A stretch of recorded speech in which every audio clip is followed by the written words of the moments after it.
An apparent shift in the media coverage of the conflict between Israel and Hamas. Some media outlets casting Israel as the aggressor against Hamas, despite the barrage of Hamas terrorist rockets. Our next guest addressed that in her weekly column, saying, quote, Israel wants peace. Gaza desperately needs it. And yet its leaders prefer to fight Israel, to send rockets that mostly miss, to expose their children to missiles that don't mostly miss, rather than recognize Israel and make peace. And Israel is to blame for that?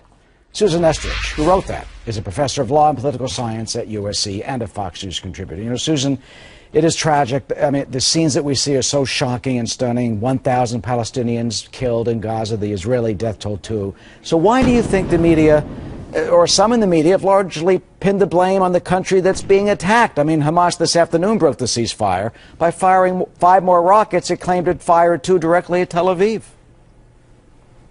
Well, you know, I'd love to come up with some explanation that didn't end with the fact that it's Israel. You know, I have to ask, Eric, if some other country were trying to take on a terrorist organization that was using women and children as shields, that people were applauding, and I don't know if you saw the news story today, when one of the dead in a supposedly family of victims had a Kalashnikov rifle.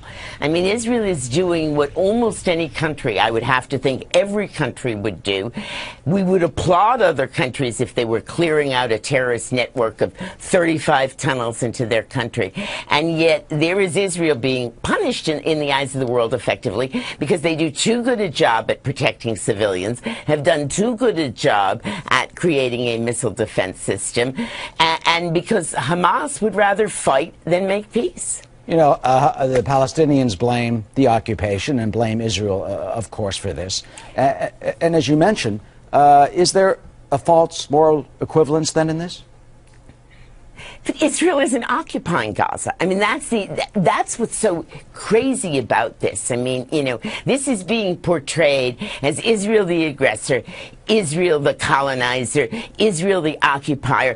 Israel left Gaza in, 2005. They aren't occupying it. The problem with Gaza is they've got a terrorist state in charge. They build tunnels. They send rockets. They send rockets into Tel Aviv.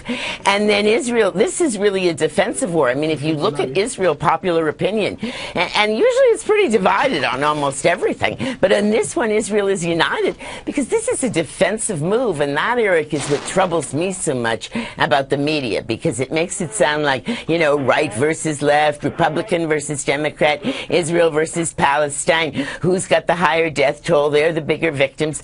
That isn't the case. So in this case, does the media simplify it too much, do you think? And do they forget, as you mentioned, I mean, an estimated 15,000 rockets fired over the many years. You remember those greenhouses that were built, that Israel built, destroyed? And reports say parts of those used to make these homemade rockets.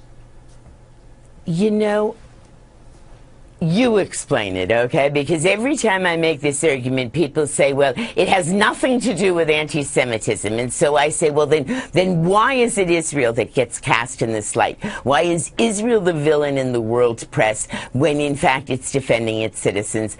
And, Eric, I would love to hear a good answer, but I haven't heard one. And what do you think needs to be changed or needs to be done, whether it's the media, whether it's analysis, or whatever happens over at the United Nations? I mean, at least let's start with the media, and let's take a careful look, and let's not put everything in equivalence, and let's not buy in to what has been, I think, a very successful propaganda war, waged by whatever the other side is here, to portray Israel as, you know, the ruthless invader. Look, I'm ready to criticize Israel when they deserve criticism, but this Gaza offensive, you know, you got these rockets pouring into Tel Aviv, tunnels going into community centers. What do people want Israel to do except protect its citizens? Yeah, you have those 35 and counting tunnels that are, I mean, incredibly sophisticated tunnels that Israel says Hamas was using to try and attack it, and well, there are probably more. Susan, always good to see you. Thank you for your analysis.